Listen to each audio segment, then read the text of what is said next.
takes on a lot of different hats. There's a lot of different things that people can do. I have a list here of a few things that might help our audience.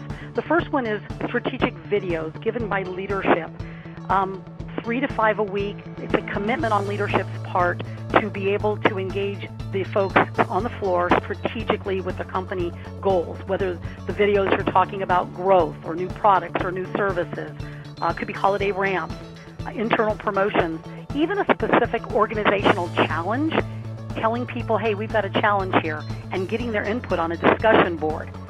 You can also do recognition, read CSAT comments, talk about team competition. I've actually seen interviewing tips and how to write a resume, getting people prepped for promotions internally.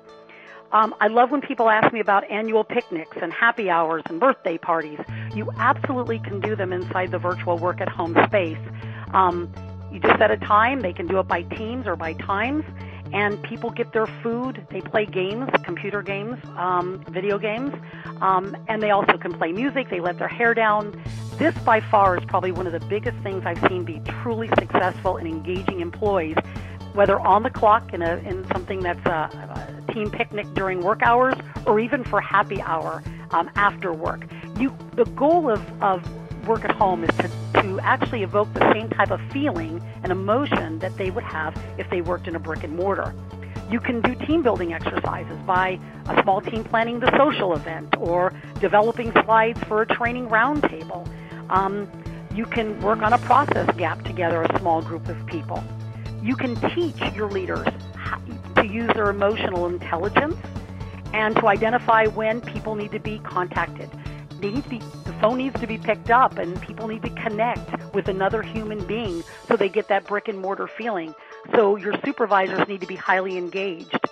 And then one thing that I've seen work really well with engagement, and that is that you keep the benefits of working at home in front of people. So volunteers on the front lines will make videos about why they love their job and why they love working at home, and they'll post them on discussion boards where other agents can come and they can have a discussion of why they love their job and love working from home.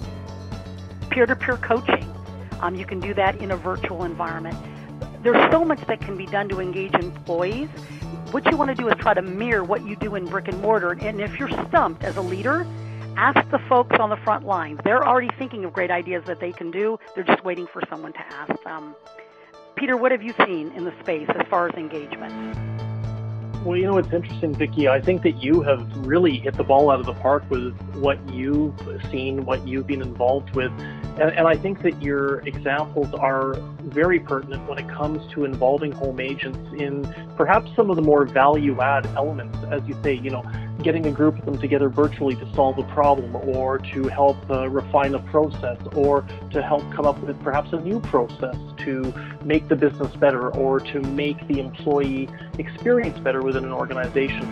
Work at home agent profiles, as we've talked about, tends to be somewhat different from individuals that work in bricks and mortar operations.